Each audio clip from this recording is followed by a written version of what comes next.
Good morning, everyone, and welcome back to Adobe Live. You just finished watching the amazing Kathleen, who's running out the door right now. Bye, Kathleen. Kick off the Photoshop Daily Challenge, and I am here with the amazing Jackie Ho. How are you? Good, hello. How's it going? Pretty good. This is your second time on Adobe Live. It is my second time. It is early. Yeah. It's very early, and you flew from New York yesterday. Yeah, I didn't fly from New York yesterday, but okay. I'm still a little out of it. Yeah. Well, we have an amazing week packed for you with all sorts of UI, UX goodness. And if we pull up the schedule, we'll take a look at some of this amazing stuff. Here it is. There we go. So Kathleen kicked off the Photoshop Daily Creative Challenge. I'm sitting here with Jackie, who's gonna be doing a lot of really cool stuff. We'll get into that in a minute. Daniel's gonna be here with Melody at 11 o'clock. And then Michael's gonna be back here with me at 1, full of amazing stuff. And big hello to everyone joining us live on Behance. Sam, one of our amazing moderators, is here. Jan, Ryan, Derek, Matt, something. David, Andrew, Ratish. Great. And if you're joining us live, let us know where you're tuning in from. And throughout this process, if you have questions for Jackie about design, life, maybe, she'll do her best to answer them. Yeah, cool. So I guess to kick things off, actually before we do that, because I always miss this, we got stuff. About half an hour into this stream, we're gonna be giving away, we're gonna have Chat and Win going on, we're gonna have fireworks behind us, and we're gonna be giving away 100 stickers from Sticker Mule, which is great. And then we also have a daily challenge going on. So if you're on Behance, if you click on the challenge tab right up there, and your challenge today is to design an electronic book UI for, oh no, today is the landing page. I think the copy is a little bit different. But your challenge is to design a landing page using Adobe XD. Submit it using that link, and we'll take a look at a few of them closer to the end of the stream. An event landing page. Yeah. Nice. Yeah, I think the copy from tomorrow's challenge kind of snuck in there, so maybe ignore that. Event landing pages. That's the one. Excited to see them. Cool. So, with that being said, who are you? Hello. Should I do like a little bit about what I do? Okay, cool. I tried practicing this spiel because I feel like it's kind of hard to explain. So I'm Jackie. I work at a company called Pivotal. Specifically, I'm on a team called the Agile Practice Leadership Enablement Team. That's a mouthful. Otherwise known as Apple or Apple. It's like Apple with one P, so it's really confusing. Okay. People think I just work for Apple, which is not true. I work at Pivotal. But essentially, the Agile Practice Leadership Team at Pivotal, we're part of the services or consulting org in Pivotal, working with our clients to figure out how do you scale Agile and Lean practices in an organization. So whether that's taking the design practices that work really well for like a single team, what does that now mean when we have many teams? What are the do we need to adapt those practices? How do we teach them to a larger audience? And then also, what are the structures and things that need to change in order to support those practices? So the example that I really that I often use, which is probably not that realistic anymore, at least I hope, which is that if you think about the previous way that engineers might have been measured on their success, which is the number of lines of code. Right. It's not really something that supports the way we work in terms of agile and lean software delivery. Mm-hmm. So how do you measure how an engineer is doing in your organization now? So answering questions like that. That's what our team's doing. So yeah. I like that. But prior to that, I was in Pivotal Labs, so that's more sort of hands-on design consulting. Working with our clients to build software. It's really interesting that you used to measure engineers based on how many lines of code, because usually less is more. Specifically, like if you look if you look at Adobe XD, if there were more lines of code, it would just be bogged down and very slow. Totally. Interesting. But that was just like if we're like really productive, like they must be writing more lines of code, so that must mean they're better engineers. But no. Oh, someone's saying Pivotal Tracker is an awesome product. Yeah, Pivotal Tracker. Fans. Pivotal Tracker's it's common belief that, or a lot of people think that Pivotal is just Pivotal Tracker. Pivotal Tracker is actually a very small part of the company, although a very well-known part for a lot of people. But Pivotal is much, much bigger than that. Nice. But Pivotal Tracker is an awesome product. I use it a lot. Cool. Cool. So what are you gonna be doing for us you're here for 3 days. Yeah. 2 hours each day. And what do you have planned? Sure. So it's good that I explained what I do, because the thing that I'm going to work on is actually a really close tie, which is that, so let me start from what is the problem that we're trying to solve. So in working with a lot of my clients, so essentially I sit on a leadership team. So we look at a lot of things as far as who's on the teams, what does the staffing look like, what do allocations look like. Not sure how Adobe might do it, but one of the challenges that my clients have is that they're trying to keep track of who is on which team and who is maybe leaving and then who is maybe joining a team anew. So I can share my screen really quickly. I can show you sort of a fake version of how they might currently try to track that. So if you imagine an organization has software engineers, you have designers and product managers, and we also have this role called anchor, essentially kind of like a lead engineer on the team. Okay. So each team is comprised of essentially these 4 roles or these 3 roles, and I'm trying to keep track of like who's on which team. Maybe I have new designers joining, I have new engineers joining. Maybe I even have, I want to keep track of like this team needs 2 more engineers, or this team's missing a designer and needs a designer. And maybe I want to even keep track of they need it on this particular day. So that becomes really confusing. And so I can show you kind of, and this is all fake data, obviously. But imagine like you have these teams, which I have named after Super Smash Bros. Maps. Nice, I love it. Big fan. Yeah, same. So each team, let's say we have like some engineers, product designers, and product managers and anchors, and each of them have like start dates, and maybe I'm also keeping track of like end dates.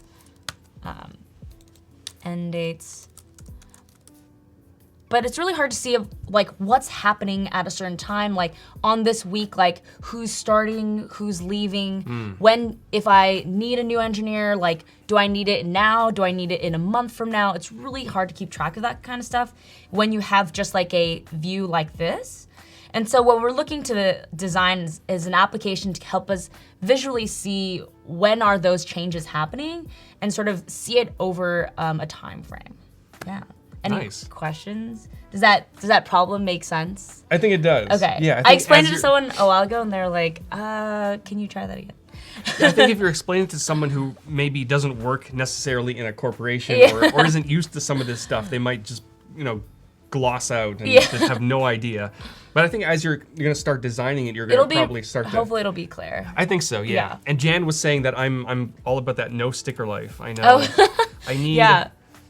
Yeah, you've definitely got some going on there. I was also a no sticker life person, and then last year I was like, oh, my laptop's gonna be on a live stream in front of thousands of people. Like, I should get some stickers, and that was when I started adding stickers. Yeah, stickers are good too. Yeah, but it was for Adobe Live. I keep telling myself I have to put, but I can't commit. Like it's the same really thing, distracting. like tattoos. Like I don't know what to put, where to put, and it's there, it's stuck, and people are gonna be judging me. You just need to break the ice. You just need to throw something on there. I know, probably. Yeah, you can but see maybe I'll Adobe enter the XD chat and win in about here. half an hour, and I'll win some stickers. It's a great way to protect your laptop from theft. That's true. Yeah. True story. Cool. And if you have any questions for Jackie or even myself about XD or design or whatever, throw them in there, and we'll answer them. You have a Dr. Mario sticker? Yeah, over here. Ooh. Yeah. Did you see that they're coming out with a mobile app? I saw. Yeah. Nice. Has it come out yet? I Not don't yet. remember. Sometime We used to play it a lot in our office, like the old school. It was so when my coworker left the New York office, I bought him a sticker, and me too. So now we have matching stickers. I love it. Cool. We can just talk about Dr. Mario and gaming all day. Yeah, apparently. But we should probably get to designing. Cool. So let's see. So I will switch over to XD. So started last night with just what the page would look like, just with the header, just threw something in here. Don't know exactly what different kinds of views it would be, but I started with like a team view since that's like the thing we want to prioritize. I think the route that I want to take as far as the live stream today is sort of just like get the things onto the page and worry less about the visual styles or anything like that. That's sort of like my typical design process. I think with something like this where the interactions and layouts are going to be really important to whether or not the design works or is understood by a user.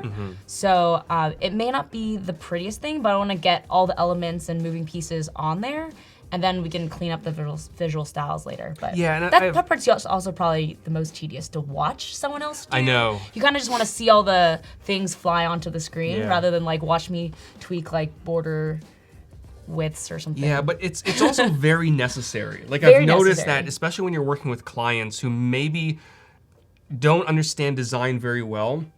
If you give them something, if you give them like a first draft that contains a lot of pretty images and pretty styles, they're gonna focus on those little tiny things and not the overall actual user experience of it. And they're gonna tell you, maybe change the red to this color, and then they're not really like, maybe none of this makes any sense. Yeah, that's So like a less is more to start, I would say. I mean, there's like I'm sure there's a huge debate out there as far as like people who still use like all grays or like boxes and things like that as opposed to images. Yeah. One of my guests, I think it was either Peter Del Tondo or I don't know, it was one of them, uses Comic Sans during the very initial phase. Interesting. Because they don't want, I mean, to me, I see Comic Sans like, change that now. Yeah. But I mean, it's I feel something. like that's probably really distracting. I would but that's say interesting. so, yeah. I don't know. I mean, I've never tried it, so can't. Maybe today's the day. Yeah, no, definitely not. I don't want to look at that for hours. Cool, awesome. So here I have the screen that we're gonna look at. To start, so I'm thinking that we want to maybe lay a visual representation of all the dates that we have. So maybe I'll just add something on the left here. We'll say, we usually think about things like at a week-to-week basis. So I'll say here at the top, we're gonna lay out a bunch of weeks. And while you're doing that, I'm gonna tweet out our photo. Nice. So people know that we're live. So let's say, not too worried about the year. We're not, generally I think we don't really look beyond 12 weeks, I would say is the max, like about, what does that put you? Like about 2.5 months. We're not really thinking about what the staffing looks like much beyond there. Maybe in the future we want to be able to see like different time periods or like be able to scroll. But let's start with just like the current weeks. I think we've triggered the chat. Long live Comic Sans. Someone deactivated Best Papyrus. font ever. That's so funny. Yeah. I used Papyrus in a video recently and I got some slack for that. Was that? But it was purpose. It was it purposely. used ironically? It was. Yeah. Okay. Yeah. It But was. people didn't know. They're like. The concept was basically, talking about assets in Adobe XD. Yeah. And I said something like, we all have like very late night design sessions where we decide to use Papyrus because we thought it was a great idea, and we wake up in the morning and everything's Papyrus. So using character styles in XD, you can just change everything at once, so Nice. you don't, Yeah. unspeakable sins. Cool. So what I'm gonna then do, which will be super nifty, is actually use the repeat grid even on this text field I love to the repeat repeat grid. the dates across. This is probably way too many. I think I want like 12. I don't know what that looks like. What is that? 1, 2, 3, 6, 9, 12. Wow, I'm amazing. I got to 12. Wait, no, maybe that's 13. So close. 3, 6, 9. Oh no, I was right. Okay. Okay. I want one more. And so that puts me at 12. Someone can maybe count and let me know. So here I have a bunch of my weeks laid out. At some point, I'll probably want to switch them out for like the actual weeks. Actually, I'll grab those right now. So a trick that I like to use is instead of just like calculating myself, I am obsessed with using spreadsheets for everything. So I'll open up a new spreadsheet and I'll actually say like, so the beginning of this week was, Monday was February 11th. I can actually say like February 11th plus 7. That'll just give me 12 dates. That way I'll have that text ready to go in XD. Have you used the Google Sheets plugin yet? I haven't, but Oh, man. over here I was playing around with the Airtable plugin. Oh, I haven't used that one. Really? It's. Man, there's so many I'm sure plugins. it's like. I think it's actually probably basically exactly the same. It is probably. Yeah. But no, yeah, I can. I don't think I'll actually. Maybe I'll get to it today, but I copied in like, in this Airtable that I was using earlier today, you can actually see I copied in the names and then also these like headshot photos. Oh, fancy. Yeah. And that was super easy. You just select all of them and then you do like Airtable download records and it just like syncs it right in. Yeah, it's basically the same thing. Yeah. Yeah. Nice. Cool. Love it. So let's see. So I have those dates. It's gonna be really tedious to copy them actually so I'll just leave that for now. I'm gonna add like a rectangle to separate this in the back so I can see that. And it's a little dark. I'll drop it down even more. Okay, sure, that looks fine for now. So I'm gonna go ahead and add our first team name. So that's Battlefield.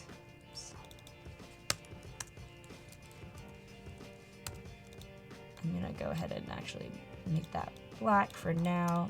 So, okay, cool. So I'm gonna start with laying out what I think maybe a team would look like before we sort of start thinking about what it looks to have like 14 different teams, which is I think a lot of our clients we're looking at around like 5 to 20 teams. Okay.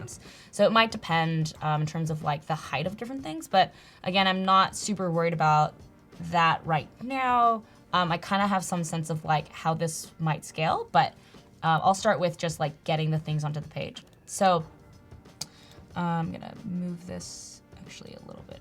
Oops. Move it a little bit over. So here. So maybe I want to split up visually week by week with like dotted lines or something to show what that would look like. Or sorry, show the separations between each week. So I'm gonna go and throw that in. Go over here to the dash. 1 by 3, maybe? That looks pretty good. I can use the repeat grid again to bring it over. It's, again, way too many. Ooh, those are a lot. It's a lot of lines. During one of my last streams, it was a solo stream, and I was using repeat grids so much that someone said something to the extent of, take a shot for every time Howard says you repeat grids. Nice. Not a good idea with how much I use repeat grids. It's so good.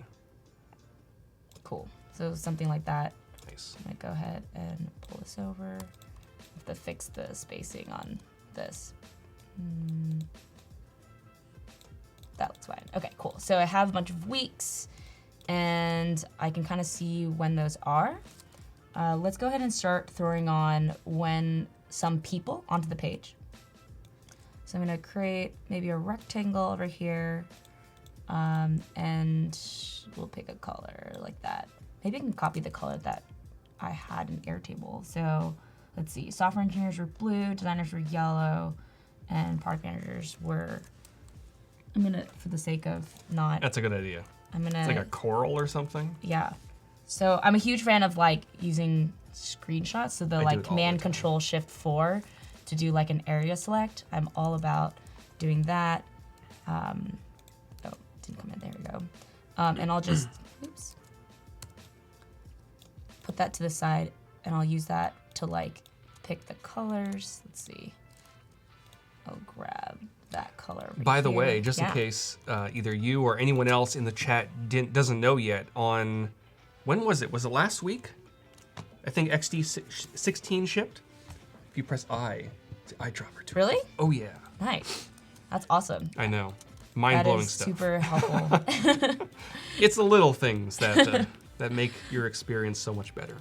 Cool. So let's see. So next, imagine this is someone representing a person, in this case, a product manager, on this team across several weeks. So like these 12 weeks. Then we want to think about what's like the information that I would want to display in that row. I'm going to go ahead and actually lock this because I don't need to touch it anymore. So I think at the minimum, maybe we'll show that they're a product manager and then show their name. And then maybe, I think we're going to want to keep track of like their start and then end dates. So let's go ahead and throw that in. So their product manager, let's see, let's make up a name. Jenny Kim. And then let's say she started on January 1st. And let's say that we don't know when she's gonna be leaving the team, so I'll leave that for now. Cool, so we start to have the information we might want. I'm gonna bold the person's name. That seems like the most important thing. And then maybe the date can be like that. Cool. We might want some representation of like start and end. And even though she's going to be on the team until we know of otherwise, I wanna probably show that somehow. Maybe we can grab like an arrow or something to say like she's ongoing. I'm all about like taking symbols and things from other people's UI kits. Totally. So I grabbed this one that I was looking at yesterday. I think maybe there's some symbol somewhere up here. Yeah, and for those who are wondering, on the Adobe XD website, there's a resources section, and under there you can grab, we have, I don't know, probably almost a dozen UI kits of all different things. Nice. From platforms to specific things like dashboards and a lot of stuff.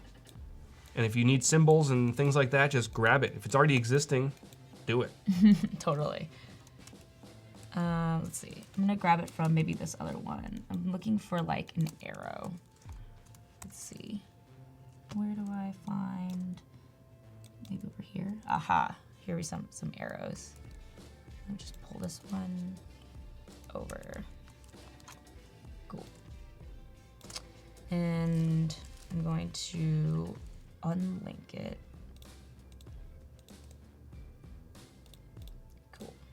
Now, when you're kind of at the very beginning phases of a project like this, do you typically start on the computer, or do you ever sketch things out, or take some notes about all the different features and different columns that you might want, or you just go for it? It depends. I think if I'm working with another person, so at Pivotal we do a lot of design pairing, which is great. You're just like constantly bouncing ideas off of another person. It's much easier to get ideas out with another person on something like a whiteboard or something like that, or even just like paper. Just because like once you're like in the app, like it tends to, whoever's like kind of driving more, like tends to be driving that conversation a little bit more. So I like more collaboration with another person.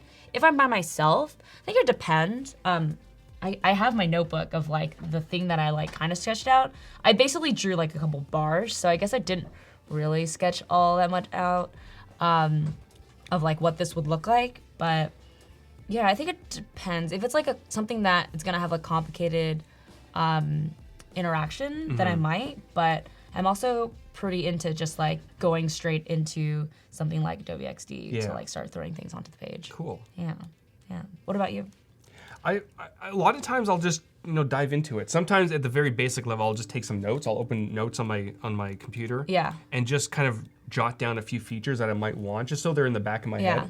And then I'll just start designing. Nice. And sometimes, I know probably shouldn't do this, but sometimes I'll just jump to high fidelity. Yeah, I do that too. It happens sometimes.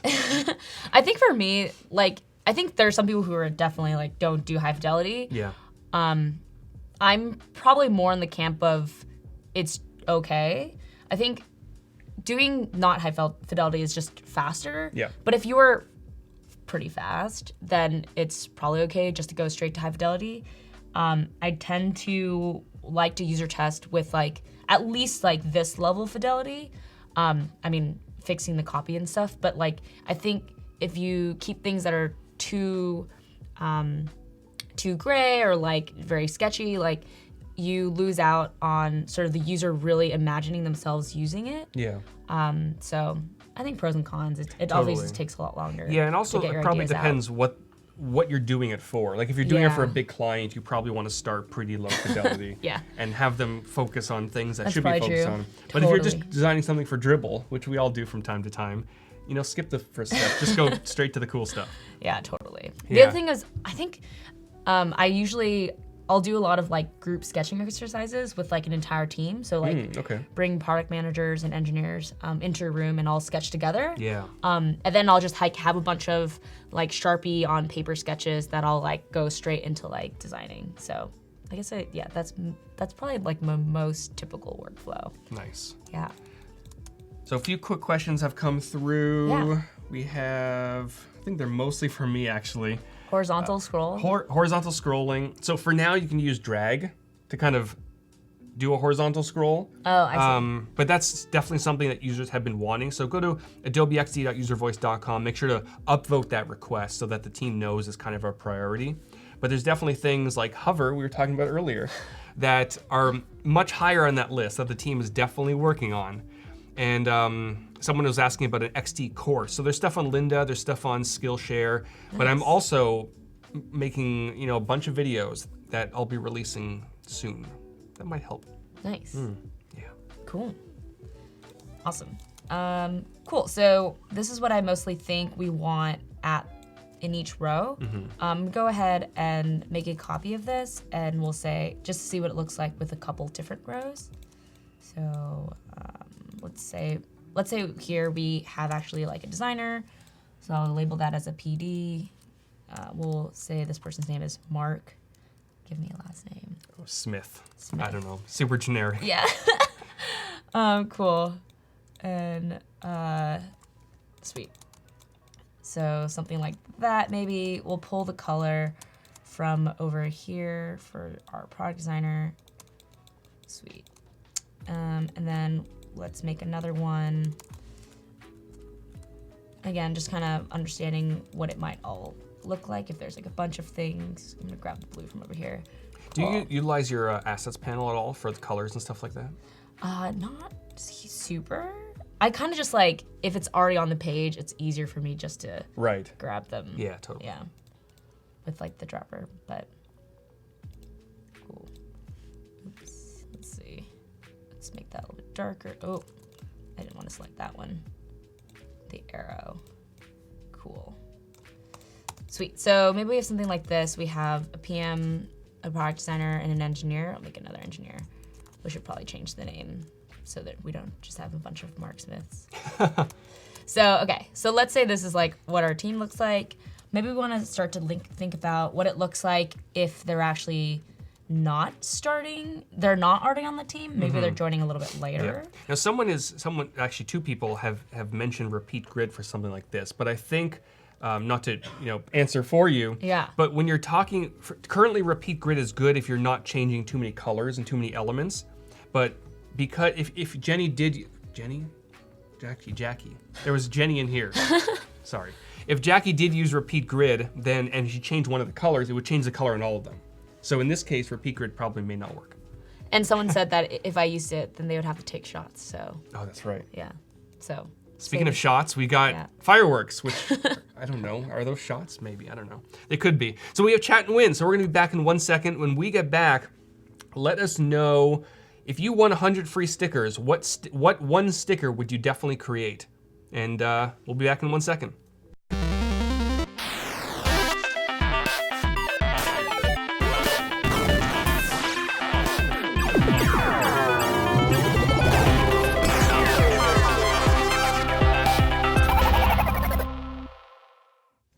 And we're back. So let us know in the chat. Just start pounding your keyboard or typing whatever, but let us know what one sticker you would create if you won 100 stickers from Sticker Mule. And in a minute or two, the amazing algorithm that is at Adobe will pick a winner and yeah, get you some stickers. What sticker would you create? What is Sticker Mule? It's like a thing that you can create stickers and just like physical just like stickers. Those. Yeah, I'm sure probably some of those came from Sticker Mule. Yeah, probably. Yeah. I don't know. What would I make? Maybe I'll make a sticker for. Oh, it's such. Anzi says Howard is a sticker. Yes. Ooh, like. I want to be a sticker.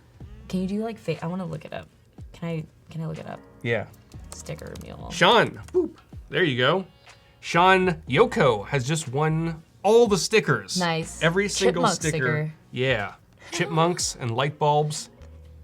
Oh, A cool. lot of cool stuff. That's fun. Yeah, but if you didn't win, you can still go to stickermule.com/Adobe Live 19, and I believe you get 10 stickers for $1. I believe that's what the yeah, 10 stickers for $1. It's still pretty good. It's not bad, and Can they're you really buy high just quality. 10 stickers? I think so. Yeah. Oh, wow. Yeah. $1. I'm gonna do that. That's so fun. I gotta want to get buy some- stickers. I should just buy some stickers. It's so lonely back here. Nice. Nice. Just get one of your face, so everyone will know that's your laptop. I should. Just like all of them. Just my whole. Oh yeah. Bunch of Just stickers. cover me in- Just so me. someone had a great suggestion. Just like if you're feeling nervous, you can get like a case, and then put stickers on that, so that you can take it off. Oh, that's true. Yeah, you can. That's a good idea. I like it. Cool. Nice. And welcome to everyone who everyone new who's just joining us. We have a lot of new people coming in. Anel, one of our regulars. Oh, there's Sean. Welcome. Congrats. Nice. Alrighty. Yeah, there's Sticker Mule. Yeah. Look at this. How to order custom stickers. Nice. Custom labels, custom magnets, coasters. Yeah. So many things. I don't know what I'd make a sticker of. Never mind. Yeah. Cool.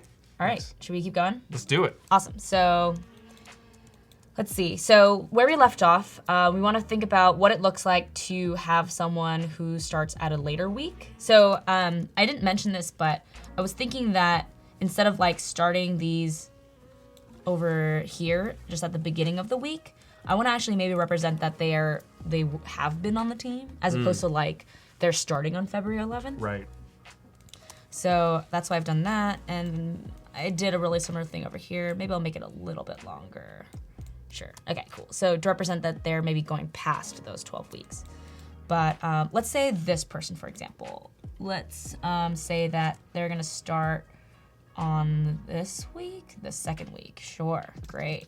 And we'll change their name. We'll, let's say Ryan Tan. These are all very short names. It saves space. Cool. So Ryan's gonna start this week. I'm pretty happy with how that looks. I'm gonna need to shorten it over here probably. Seems good. I love how easy it was to align these things. Yeah, the smart guides help quite a So bit. useful. Yeah. Sweet.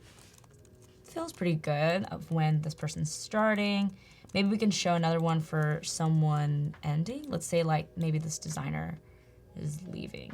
And Julie and a few others have asked, for those who are joining late, kind of recap very quickly what you're working on. Yeah, sure. So what we're looking at is a tool that teams, people on like a management or leadership team would use to get a view of who's on which team, focusing on software development teams. So here we're looking at maybe this team that's called Battlefield that has a product manager, a product designer, and a pair of software engineers. I was playing around with some names.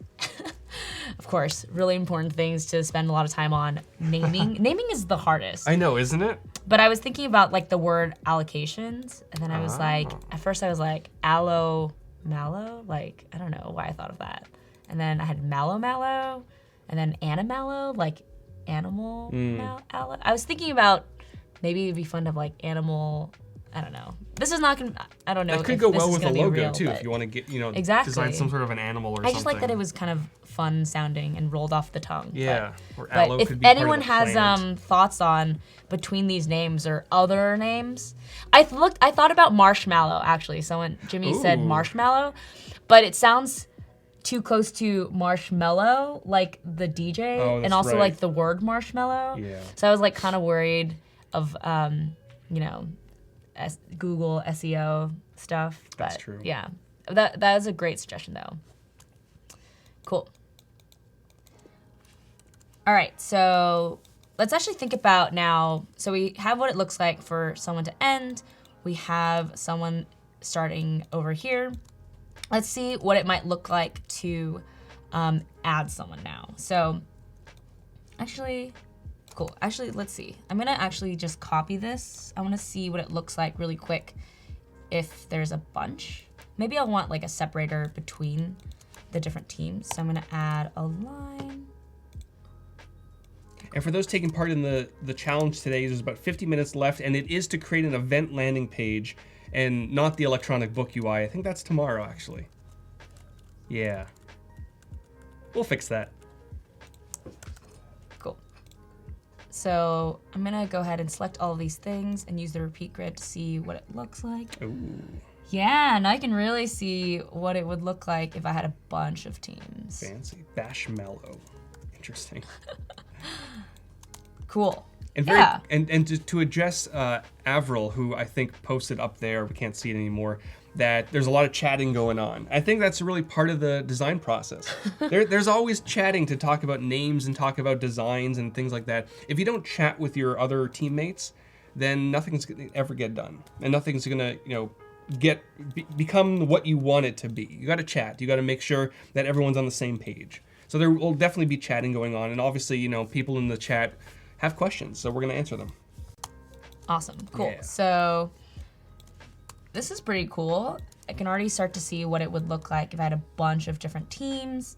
Probably need to tweak some stuff with the spacing, but I just wanted to see what that looked like. For now, let me go ahead and go back, actually. Tanner has a question for you. Yeah. What do you like most about XD, and what makes it a must-try for designers versus Sketch or Figma or even Framer? Yeah. So I would be say honest. If there's something, be so honest. So honestly speaking, I'm pretty new to Adobe XD. Mm-hmm. I don't know if it seems like it, but the thing that I would say that's interesting is that the design and prototype is just right here. I haven't gone to any prototype stuff, but you just switch between designing and prototyping. Yep. You can see at the top here with control tab. And so I think when you use something like Sketch and InVision, you're constantly syncing. Oh, I have to change something, resync. And there's all this that needs to happen. And for me to I think it's really cool that I'm thinking about an interaction, I'm not exactly sure what it's gonna look like. I can quickly throw it together in design and then wire it up in the prototyping mode and then just hit this play button right here and then just see what it looks like. Yeah. As opposed to it with something like Sketch to InVision to sync it and then going to InVision and then wiring it up and then trying it out. It is definitely a little bit more time consuming. Totally. Yeah. I really think that we're trying to do an all-in-one platform. And obviously, there are things that the other applications have that we do not yet, but those are coming. Many of those features are in the works, and I think by the end of 2019, a lot of people are going to love XD. Nice. I mean, they're loving it now, but a lot more people. I would say also if you are a designer that hasn't spent any time in Sketch, if you're coming from Photoshop or Illustrator, which is what I used actually before Sketch. It has all the same shortcuts and how you actually use the application is very similar to those two tools. And then I think they integrate also really well with this tool. And that's one thing I really love is I've actually brought in a bunch of my Photoshop documents, just popped it into XD and continued working using repeat grids or prototyping or whatever it might be. And then I can use Creative Cloud libraries to actually go back and forth. So if I'm using a high fidelity image from Photoshop, I can save it to my Creative Cloud libraries with all the adjustments. Nice. Bring it into XD. If I want to edit it, I just go back to Photoshop, save it, and it all syncs. Nice. Yeah. That's super nifty. Cool. So the next thing I want to do is, I'm imagining the workflow. This I like to think about designing for a scenario. Yeah. So so let's say my client, we have a weekly allocations meeting. So we would kind of go in and look at who's on what team, what are the needs, when is this person leaving, who's going to take over from there, this person's leaving from this team and going to another team. Those would be the conversations we would have. And so I'd imagine the conversation in terms of using this tool would be, okay, we know that, let's say for example, I'll say, let me add a couple more engineers and we'll sort of simulate this. So I'm gonna copy and we'll move these down.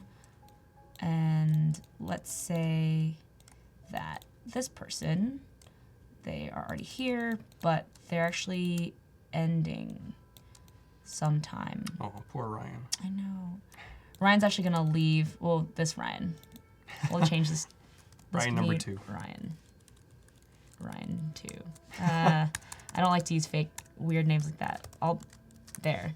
He sounds... You know what they need? We have the, there's the UI Faces plugin, which allows you to like do random faces. They also need one for names. That'd be really I can cool. actually, we could actually use the, here, we'll do this really quick. Oh. So if I select all of these, and then deselect them. So now I'm just selecting the text. We're gonna use our Airtable plugin. Ooh, we're getting fancy. Yeah. So I'm gonna go to plugins, and then I've already added it, but if you just do discover, you can just add it anew. So I'll go to Airtable, download records from Airtable. It's gonna, I think I already connected my Airtable account, but so the base that I'm looking at is the corporate org chart, which is the Airtable that we were looking at before. We're looking at the employee directory, the views by role, and I'm gonna pull in a bunch of names. And so I'll say download records. And now we have some bunch of names. Crazy. Yeah, I know. I love it's pretty that. great. And for those who don't use Airtable, Google Sheets has a plugin which does something very similar but using Google Sheets. Nice. Love it. So, okay, cool. So we have now a bunch of people.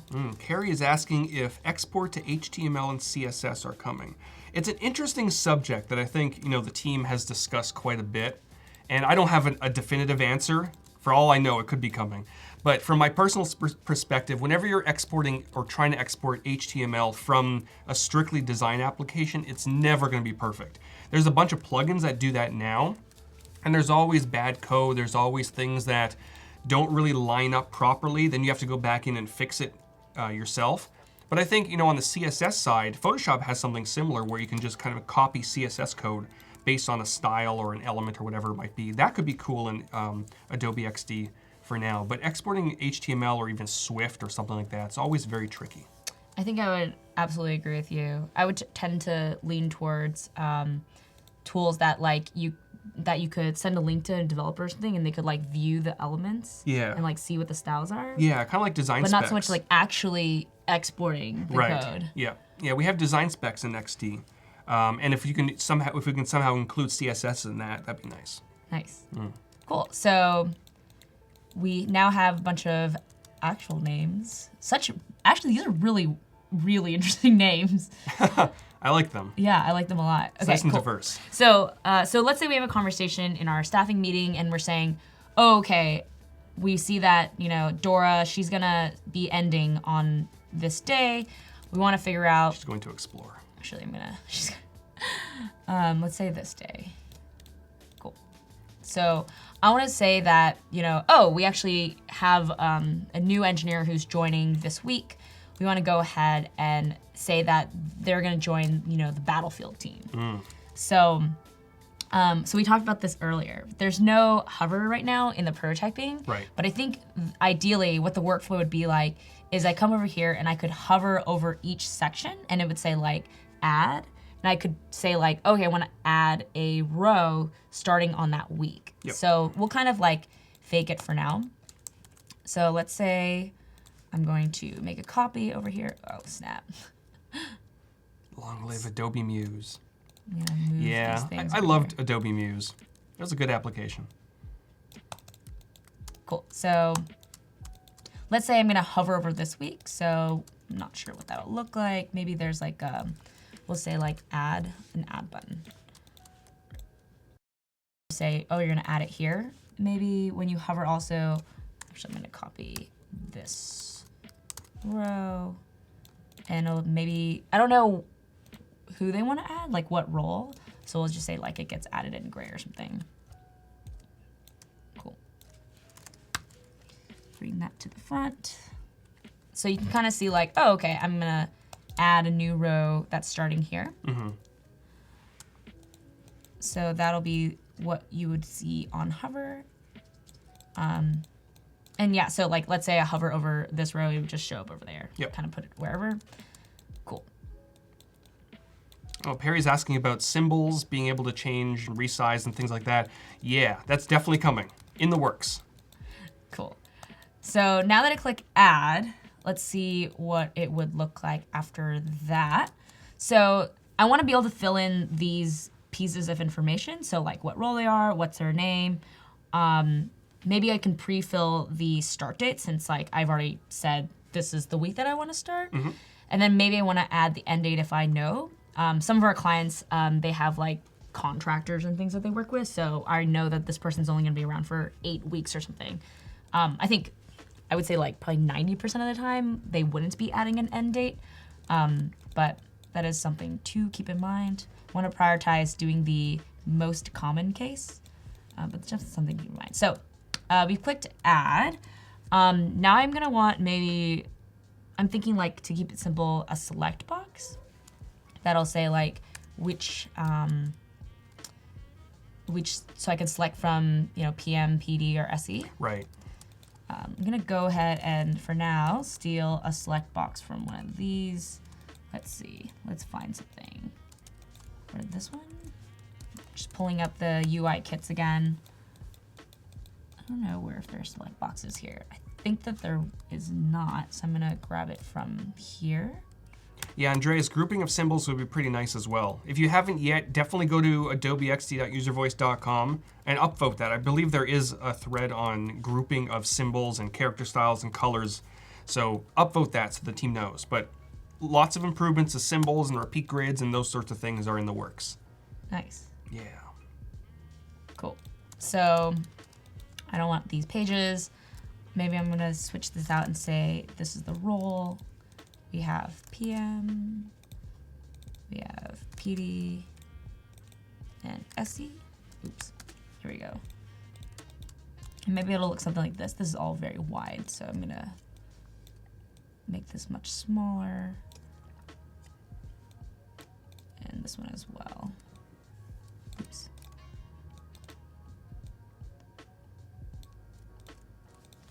I'm gonna bump these over. Cool. Looks super weird, all not aligned like that. So I'm just gonna move these pieces over here. Oops.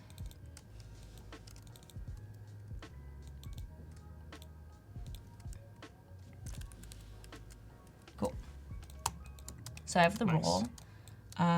Let's say it's probably gonna default to PM, but for the sake of this, I'll say maybe this person, I'll get rid of this like hover effect. Actually, I'll leave it. Okay, cool. So I select the role. I'm gonna maybe fill it. Oops. I'm gonna put this to white or something, and maybe, I like the idea of like you're editing something, so maybe we can pop it out with like a shadow. Yeah. I love a very subtle drop shadow. It works. I'm gonna make it a little bit darker for now. Really want it to look like you are working on something that is going to go into the thing, like the things in the background. Yep. Cool.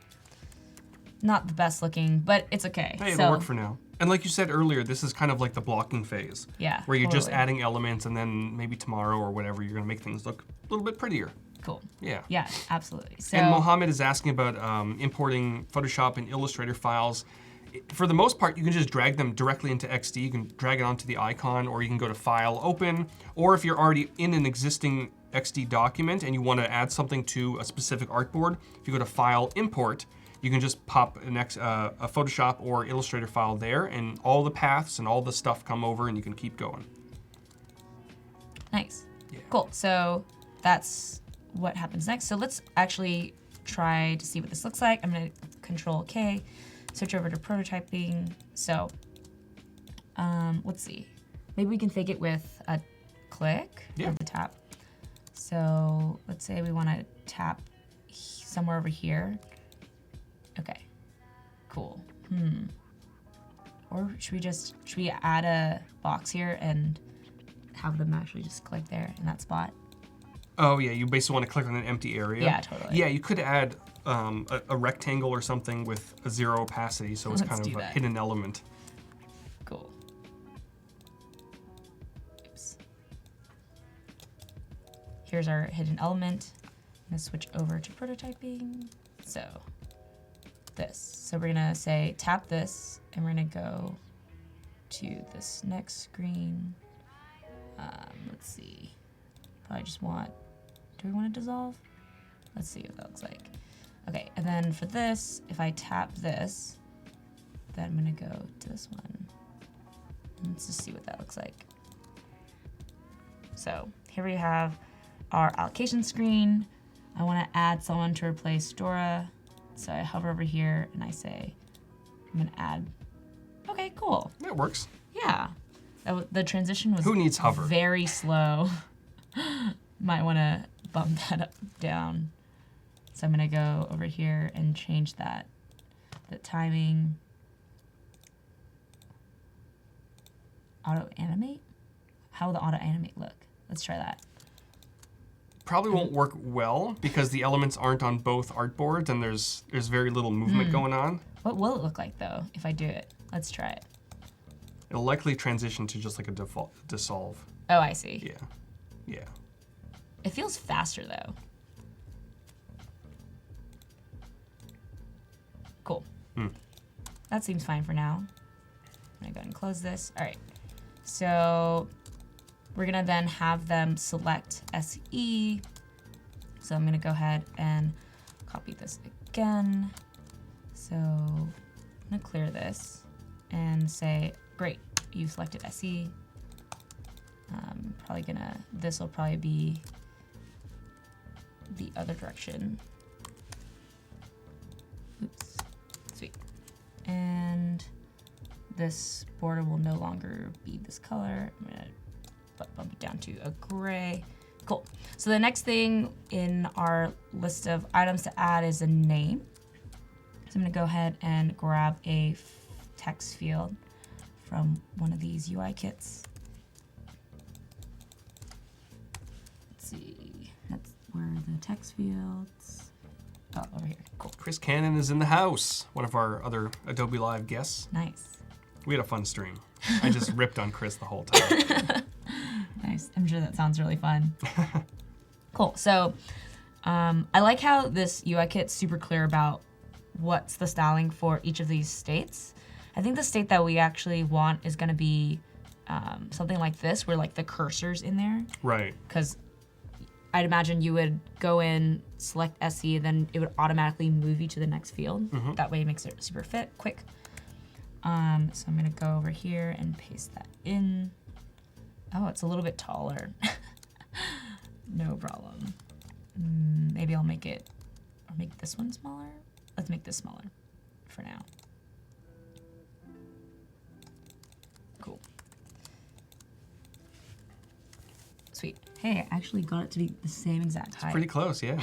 Or it's perfect. It's perfect. First try. Oh, Ryan's joining us from Australia, but it's the middle of the night. Oh, I'm Wow. sorry, Ryan. That's so. But thanks for hanging such in there. dedication. I know. Cool. So I switched out the placeholder text for the name. This field is incredibly long, so let's shorten that. Sweet. So we have the name. Let's keep going. All right. So we're gonna have them type the name, and so I'm gonna switch this out for, let's add myself.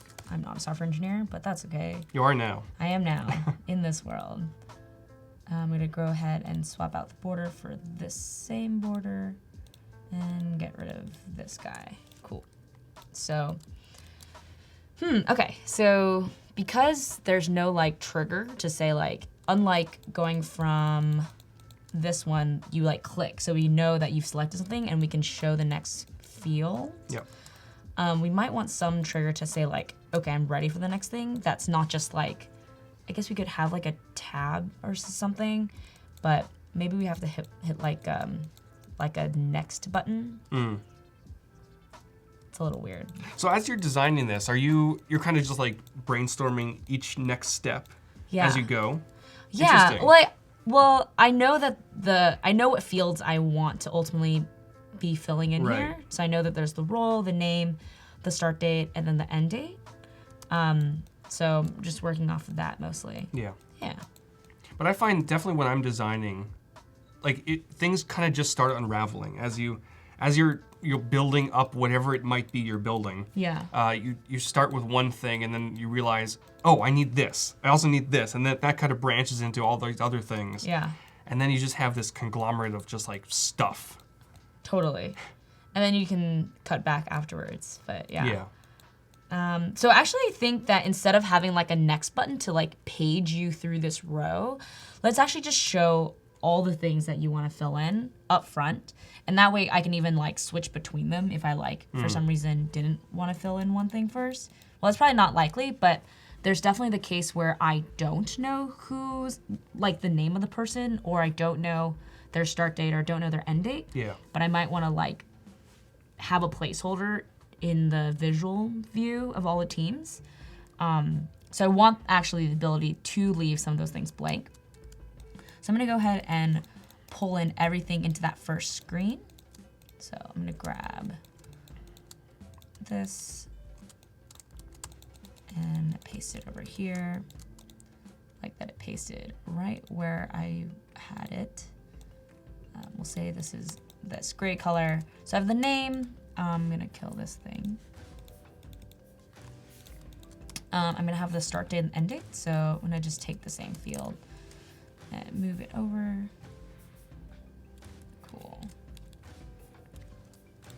And I'm gonna swap this out. So I'll say start date. That is like really faint. It is. Probably should not have it be like that. I'm gonna go and make this much smaller. And I'm gonna grab this same arrow. I love how fast you work. Is it fast? Oh yeah. You're just zipping along. I wanna give people a good show. Yeah. All right, cool. So if the end date. Robzilla is in the house. Amazing. Do you know Rob's work?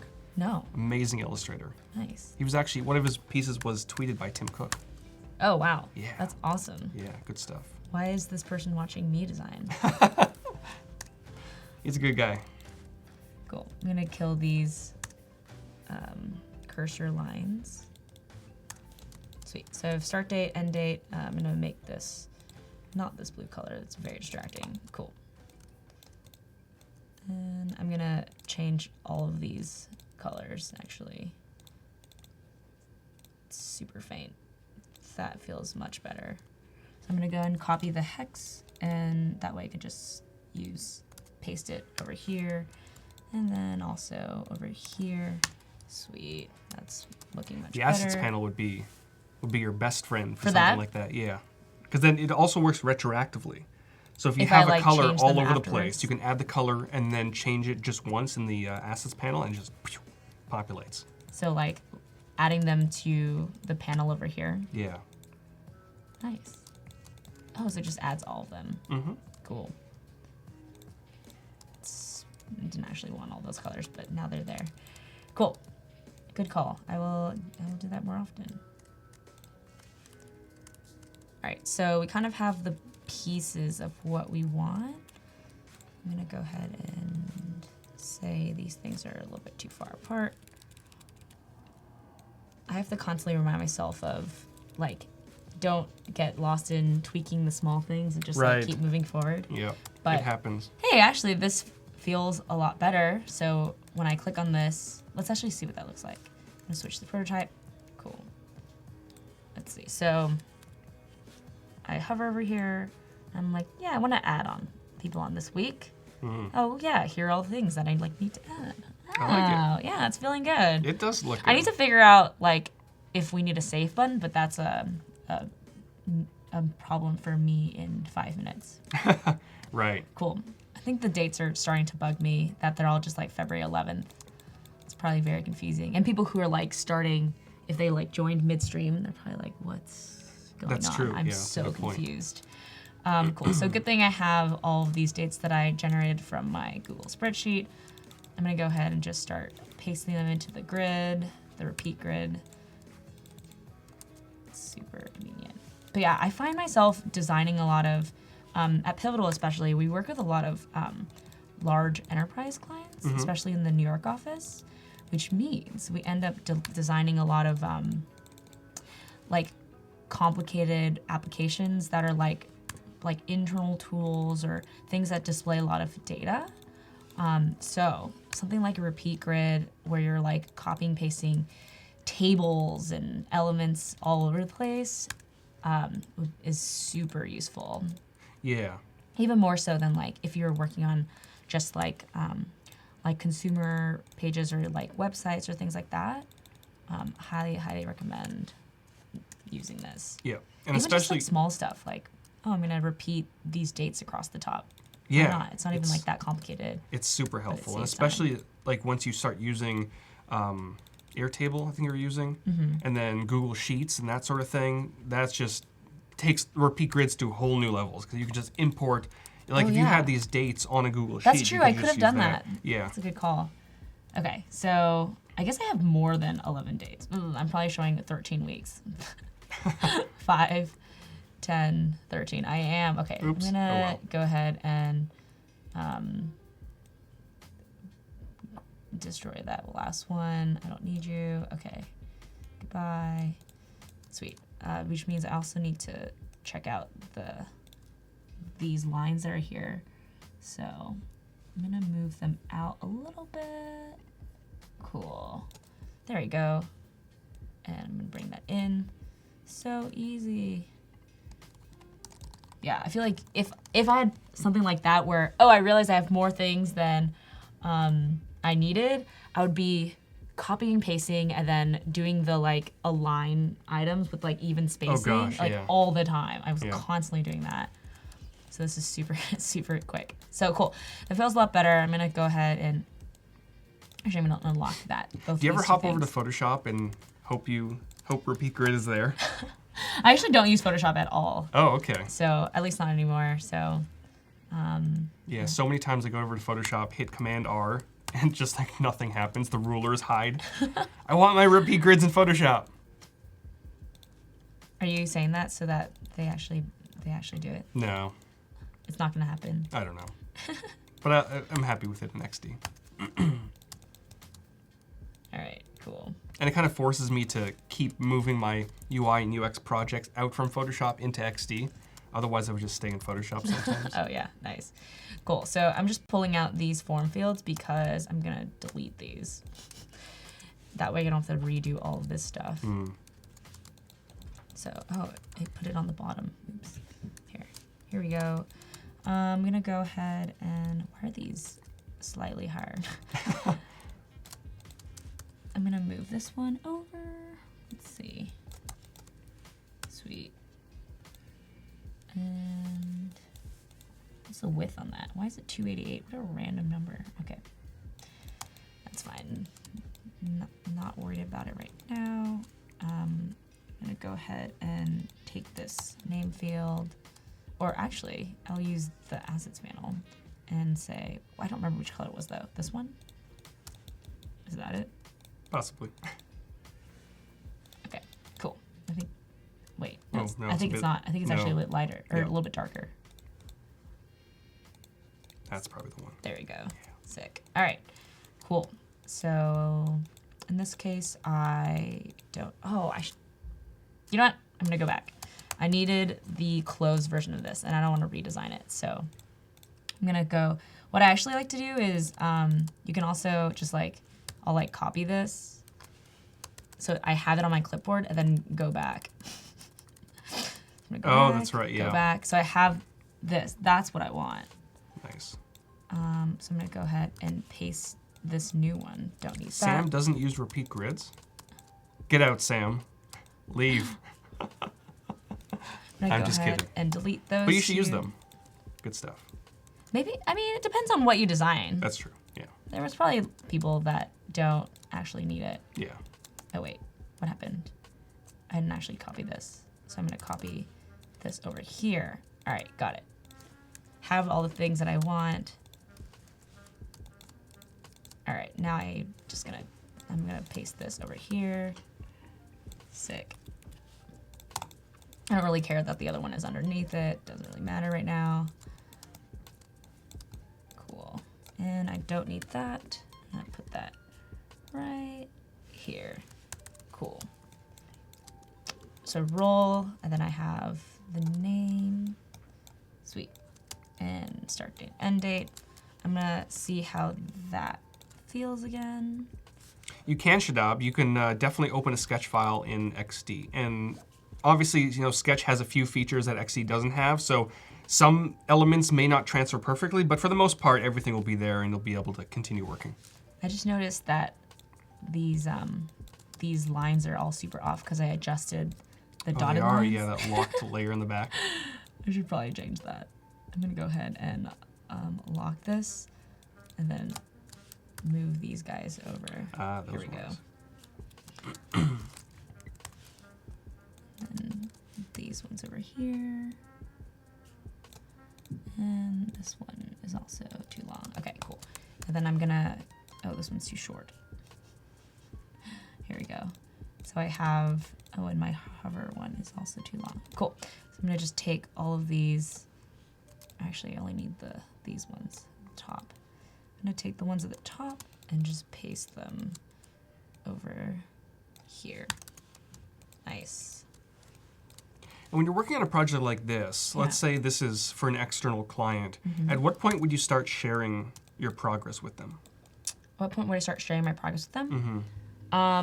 It's a good question. The way that Pivotal works is maybe a little bit different than what people might be used to in terms of like a consultancy. Our clients work with us. So like if you were my client, you would literally come to the Pivotal office and sit next to me and work with me every day. Right, so they're kind of like seeing the whole thing unfold. Absolutely, yeah. And in terms of like let's say your boss or like a stakeholder in the project, we typically have like weekly check-ins. That's something we really value, is having those check-ins all the time. That way there's no surprises. I think the worst situation to be in is like where there's like a surprise and then you like spend all this time working on this thing. Those are the worst. And then they're like, wait, the thing one that you did is not what I want. Yeah. I recognize there's like this nervousness of like, oh, the thing needs to be perfect before I like show it to anyone. And there's definitely some amount of educating you need to do with stakeholders as far as like, this is just starting, like this is not gonna be complete, like don't, like we're just getting feedback, like don't worry if everything's not there. So there's definitely some consulting stakeholder management to do up front, but it's definitely worth bringing them in earlier. We also bring them into everything. So whether that's like user research findings, and we even show like videos of a user using a prototype, just to really bring them into the experience. Yeah. I like that. Yeah. I mean, part of what Pivotal is value add is not just the fact that you get the software. At the end of the day, you get a team that now knows how to build software in that way, in a new way. You experience like a lot of our stakeholders, they're really new to even just like, especially of like the three practices, so design, product management, and engineering. They have the least exposure to design usually. And so to really bring them into the process and show that, hey, you can actually give me feedback and we can work together on like the thing that you want built, is like really refreshing to them. Yeah. Yeah. Robert is saying he loathes surprises. Don't we all? Same, yeah. And it's really interesting because I think it depends on who you're working with, but I really think that a lot of clients may not understand what goes into designing something. Even some of the simplest things, or what appears to be simple, can actually take hours, if not days, to complete. And if you're not constantly communicating with that client and you show it to them and they're like, yeah, this is not really what I'm thinking about, then you're adding more hours and more days onto your project. Totally. And you just want to, put all that aside and make sure that, like you said, there's constant communication and feedback going on. Yeah, totally. I've never actually worked at like an actual design agency where you're not building the software. So I'm not really sure what it's like to like design something and then like have like a big presentation like after a month or something. Never been in that environment. Yeah. Have you? No. Never? Well, I have, but not for design, more like marketing stuff. Got it. Cool. So fixed all the lines now that we've lined everything up after our 13 weeks snafu. So we have the role, the name, start to end date. So let's say where we left off. So I selected the software engineer. I'm gonna add the name now. I'm gonna go ahead and duplicate that with Command D, and I'm gonna pull in my name. Cool. So here we go. Sweet.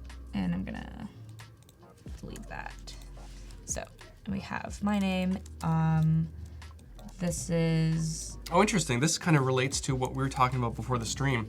Grandfreud is saying that one terrible thing, the more I watch Adobe Live, the more I see how much I went into the wrong scholar universe. I'm now a PhD student without a job. UI and UX design is such an amazing universe. And we were actually both talking about that, you know, we didn't really study UI and UX in school. Not so at all. it's never too late. There's still a chance, Yeah. I feel like a lot of designers I work with, like everyone comes from such crazy different paths. Yeah. It's all over the place. Yeah. I think that's the fun in it. Yeah, for sure. so keep at it, Grandfreud. And there's so many resources online to learn UI, UX. There's probably free classes you can go to. A lot of cool stuff. And, you know, just practice. For sure. Oops, I'm gonna switch the border. So for the asset panel, if I was like wanting to change the border, how would I do that in the quickest way? Oh, if you, so that color is there, right? I want to switch it to like this gray color. Okay, so if you add that color to the assets panel, so you press the it's over plus here. button. It's right here. I think it's that one. That's the color that I want. Okay, so if you right click on it, and you can add it as a border. Oh, okay. Yeah. Okay.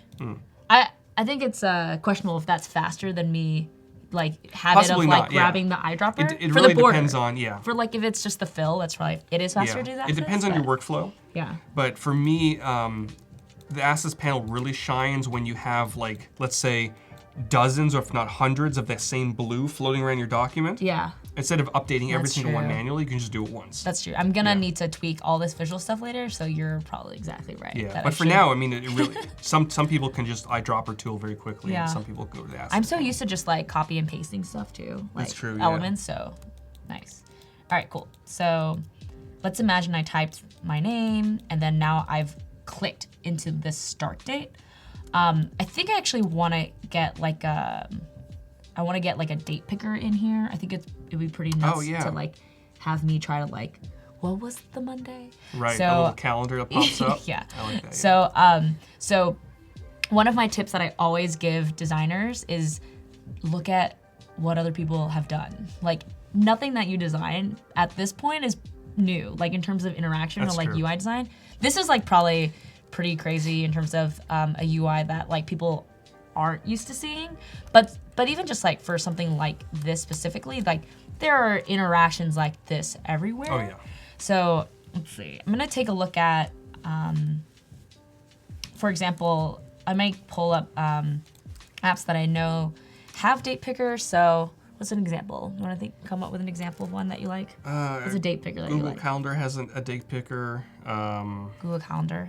What else has a date picker? Let's see. So, okay, so let's see. I've added this event. I see that it has the defaults filled in because I've like obviously clicked to the middle of the calendar. If I select this, oh, okay, wait, but that's not a date picker, right? I want this one. That's the time. I'm always adjusting the time, so I just went for that first. But okay, let's see. I'm gonna save it and go see what it looks like over here. So if I click that, it like selects the thing. There's like this background and underline, and it gives me this date picker that looks like this. Oh, I didn't notice. Did you see that hover of like which day of the week? Okay, now it's not doing it anymore. That was interesting. But it has this little toggle thing here. I kind of want to see what it looks like to do like a range, which is what I'm looking at. Right. A really good example might be like flights if we want to stick in Google. So like, let's say I want to go to New York. Oh, where you can click on like one date and then you can basically drag to the next one, or click on the next one they fill in. Yeah. Yeah. So like, for example, maybe I'll do something like this. This is like really intense though. There's a lot going on. There's a lot going on here. This is too much for my brain. This is way too much. Okay. What might be simpler? Like Airbnb? Okay. let's see. So I'm gonna look for homes. So there's like this dates thing here. Okay, dates. Oh, okay. So I'm assuming that like if I select this day, and then it'll, okay, cool. It does this like thing. This looks really nice. This it's little simple. panel right here. Yep. What I also think is cool, which we might want to try, is like, I like how they've applied this white filter over everything on the right over here. So you're like focused. Right. We might want to do something like that because I can already see this getting really crazy. Imagine like, remember all those rows like on the bottom? There's a lot going on here. And there's like different elements like this. We might want to like add white to the bottom, everything underneath. Yeah, it's getting really kind of nuts. I'm gonna switch back to Chrome. So, and depending on what you're selecting in this thing, if you're just doing like, let's say a week, you can actually use auto animate into like drag transition to fill that in. It could be a fun little thing to do maybe tomorrow. Nice. Cool. I'm trying to think if I want something like this. I like that there's like this apply button maybe. So there are a couple challenges that I have in my head. Oh, someone asked me a question. I'll answer this question in a second. So there's a couple of challenges that I'm thinking about. One is start date. We're probably gonna always be putting in a start date. At least, like, even if we want to change it, we would obviously have to change it. But typically, you have some start date in mind. The separate thing though is like, I would say most of the time we don't have an end date. Right. So I don't know if we want something like this where like you have to select an end date to kind of like move on. We might just want two separate date pickers. Yeah. That way I could say like, it's gonna maybe give me the start date and then I could just say like, no end date, and then like keep going. Right, or if you do go with the combined one, if you just once you press the start date, you can just save it right there, so you don't have to do the end date.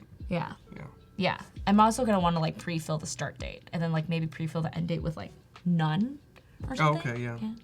Yeah. So someone asked me a question. Oh, it scrolled out of view. Oh, did you need to learn things like building personas, HTML, JavaScript, CSS, etc., to do what you do at Pivotal? So I feel like there are a lot of things in that question. So like everything that's like, there's like the camp of persona, question around things like building personas, and then the camp of like HTML, JavaScript, CSS. So I would say that, I would say most people who interview for Pivotal like probably know what personas are and like can do them. For me personally, I think I really lucked out because I didn't actually ever go to school or anything for design. I was mostly just like doing a lot of web design and like prototyping kind of on my own for things that I was either building myself or like building with a friend of mine for like freelance gigs. So I'm like very self-taught and in many ways like started off pretty hacky in terms of like not knowing the terms for things, not knowing exactly like what are like user research best practices or like how do you not ask leading questions. Like I never took any classes or did much studying in that realm. I'm like at the beginning I was a very like voracious reader of articles and things like that. So I probably picked up things here and there. But in terms of like personas, I don't think I knew that much about building personas before I started at Pivotal, but the Pivotal interview process doesn't require you to know all the things in order to be successful there. I think just making sure that we value the same things in terms of like what we value for building software, I think is definitely more important, as well as like we definitely have like a whiteboarding exercise and things like that to sort of get an understanding of like how does this person think? Can they iterate? Can they like think through a logical flow? Things like that. And how much do you think knowing HTML and CSS and maybe even a few other languages helps in the design being a designer process? That's a good question. I know it's a very controversial subject. I know, it subject. totally is. So, let's see. So to give some background, I majored in economics and math, super unrelated, forgot all of it. But I did minor in computer science. So while that kind of computer science is completely different, like you're doing Java, you're doing like C, you're doing like all of these like back-end mostly languages. So it's really everything that I knew about like HTML and CSS was sort of self-taught. Kind of during that process. I think doing CS in college kind of broke the ice for me, but I definitely, what was I saying? I definitely had to like learn a lot of those things outside. Yeah. In terms of whether or not I think it's valuable, so that's my background. So I'm pretty like tech literate. I definitely am not able to like hop in with an engineer and like start coding up any front end JavaScript or anything like that. Don't Sometimes get me wrong. I watch the engineers not, here. It's like I don't know what's going on. Yeah, I'm definitely not at that level. I think that, however, having an understanding of like HTML and CSS does really give you a leg up as a designer in terms of working with an engineer. Yes, that's that way. Like, let's say you're an engineer and I'm like, hey, I need you to like change these things on the page. I could like really quickly and be like, this thing should be this field, like this CSS should be here, like let's restructure these things. Yep. And just like have a much better conversation as opposed to like me sitting over and being like, this thing needs to be like, can we try 10 pixels? Okay, actually like, no, like how can we get this thing over, like I think having some like tech fluency helps those conversations a lot. Totally. Do I think that you need to learn how to code or like actually be able to build websites yourself? Like, no, not at all. It could be helpful, but I don't think it's necessary. I completely agree. Yeah. And just having a little bit of knowledge can go a long way. Yeah, Because totally. I've seen a lot of people ask, probably not in today's stream, but previously, once you've built something in XD, or the question was something to the extent of, once I build something in XD, how does my developer doesn't know what to do with it? And you really need that conversation between you and your developer and your engineer so that you know what they're capable of. Totally. And if you kind of have an understanding of HTML and CSS, then you'll know maybe I shouldn't add all these crazy animation effects to this project because I know in the back of my head it's probably not possible. And if it is possible using CSS3 or whatever it is, then maybe it's too hard on the browser. So maybe dial back a little bit. So knowing a little bit. Even with things like what you just described, which is like getting some understanding of like the technical complexity of something you're designing, like you could just, I wouldn't worry about like actually understanding how the code works. You could just walk over to the engineer and say like, hey, like this is like the interaction I'm thinking, and they'll be like, oh yeah, like that's pretty easy, or oh yeah, I think that's gonna be pretty hard. Like, what's like the thing you're actually trying to do? Oh well, I'm trying to have this thing happen, and now we're having a conversation about like what's like the simplest way to like solve the goal or the problem that I have, as opposed to me being like, ship really intense things for you to build, and then you're like, no, what is that? But yeah, it's crazy that actually Roman says that every job I looked at, that hiring a UX designer is asking for multiple years of CSS, JavaScript, and HTML. Like, I mean, maybe CSS and HTML, JavaScript sounds really intense. Yeah, that's really strange. Yeah. Yeah, unnecessary. But sort really of on good that wavelength, Shadab was asking, can XD embed demos in plain, simple HTML5 websites? So not totally, because like we were talking about earlier, the translation between design and HTML doesn't translate very well. But when you do publish a prototype for review, if you go to the share menu and then publish for review, you can actually embed that. You can either send that as a link and then your client or you can just kind of click through the entire thing, or you can embed that on your website or Behance. So it's kind of like a working website, but it's not. Got if that it. makes any sense. So like, okay, so like put it in Behance. Yeah. Nice. Yeah. That's cool. Yeah. And Susanna is asking if XD will finally have font uppercase option. Yes. Nice. Super helpful. Cool. It's in the works. We have a couple minutes left, so maybe we can finish off what we were just talking about with the date picker. Yeah. So as per always, I'm gonna switch over to one of our UI kits that I'm grabbing stuff from. I'm gonna maybe grab, what do we think? Do we want the one with the square, or let's do this one. I like this one better. Square's nice. As opposed to the circles over here. Kind of have a lot of square elements going on, so we'll keep that. Sweet. All right, so let's say we pull it in. Maybe we can add a background because it's kind of disappearing over here. Alexandra is asking, if I design a website on XD, do I need to look for an XD developer? So you don't need to look for an XD developer in specific, but you probably will need a developer who knows HTML, CSS, possibly some other languages, depending on the scope of that website.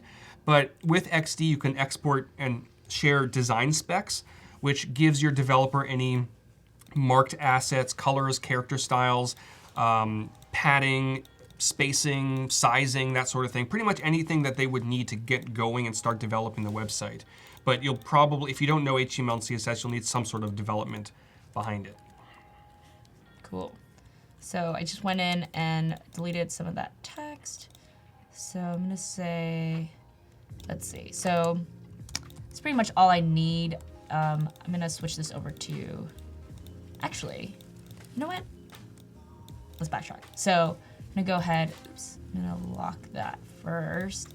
So we were talking before about, we probably don't need them to re-enter the start date given that I hovered over this column anyways. So it should already populate the start date. So let's actually go ahead and put that in. So let's say this is March 4. Maybe we'll say March 4 and then 2019. Just to be clear, in case we are like at a year break or something, I'm gonna know if they're leaving 2019 or like 2022. So I made that black. I'm gonna go ahead and copy that over into these other ones. Boom, right there. Delete that guy. Here we go. And these two other ones. Okay, cool. I'm gonna actually not do just the text because that can be really tedious. Cool. I'm gonna delete this. Okay, here we go.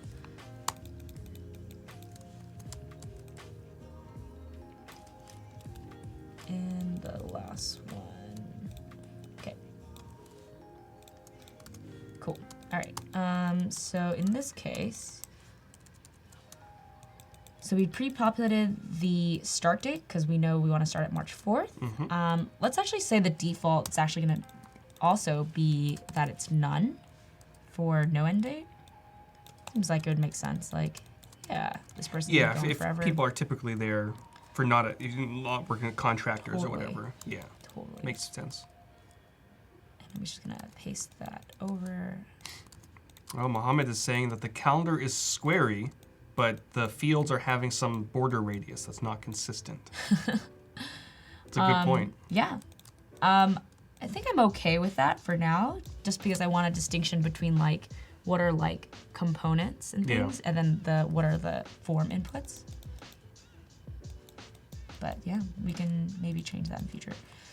Now I have some interesting things going on, which is that this date picker is like pushed over. Maybe we can say that's gonna be a problem we're gonna have like in general, like with if I like put this, let's say I put this all the way over here. Right. What's that gonna look like? Maybe we can figure that out at some other point. But I'm gonna say that this just hangs out over here. It goes as far right as it possibly can until it doesn't. Cool. So I have my start date, I've typed in the name, and then I'm coming over here to say, great. Now I'm gonna I don't want none, I wanna change the end date. So I'm gonna go over here and right click and say applies border. There we go. And I'm gonna say something in, what's this month? Oh, I lost my dates on the top. Let's go ahead and put those on. One.